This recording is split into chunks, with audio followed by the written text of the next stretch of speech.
Let me bring in Manish as well. Manish, in your opinion, how can enterprises or CXOs identify where cloud services and infrastructure can increase resilience and agility in the way they work? The best practices, according to you. Yeah, Gautam, I think agility and resilience has never been talked so much as we have talked in last 2 years. There has never been, more need of resilience than what we have seen in last 2 years.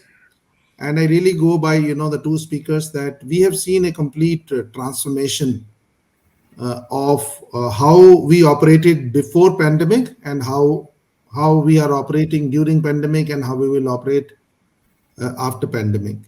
So I will really say that I wouldn't really go by saying that how can we build resilience and agility by the cloud service. I will say this is perhaps the only way one can build resilience and agility when it comes to keeping your data and keeping your IT systems and your employees together.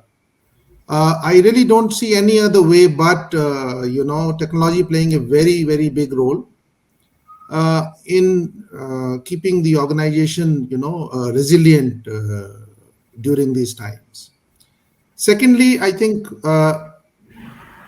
cloud services, when they started, they weren't really, very known or very affordable. People had a lot of misconceptions how this is going to work, how this security is going to work. But I think over time, companies like Microsoft or many others have really done a very good job in deploying cloud services to a lot of customers, and a lot of people who run the companies have seen the advantages of it.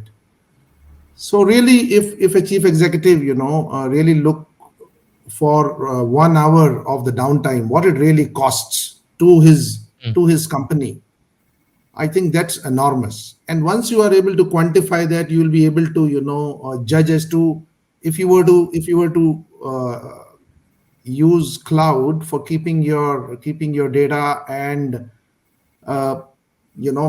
avoid the high cost recovery platform or the other things, then I think they would go for it, and that's the way they will look at building a very strong foundation on the cloud base.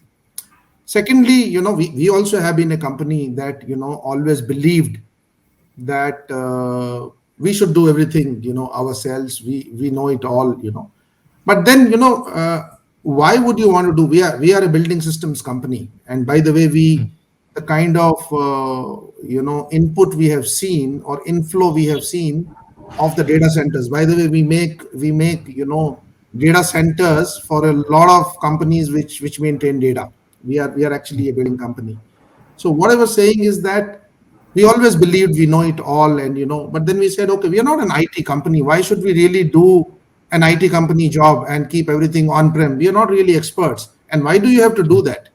You don't really build your own computers. Why do you keep data yourself? There are experts, and they can do a much greater job.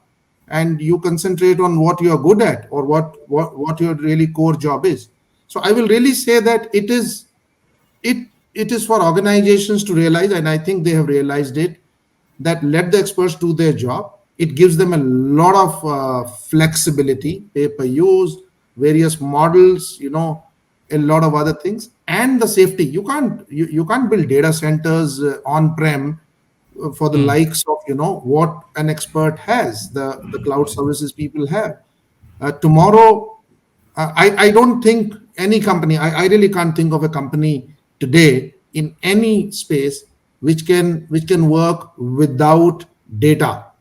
I think if the servers go down for even 10 minutes, everything comes to a standstill.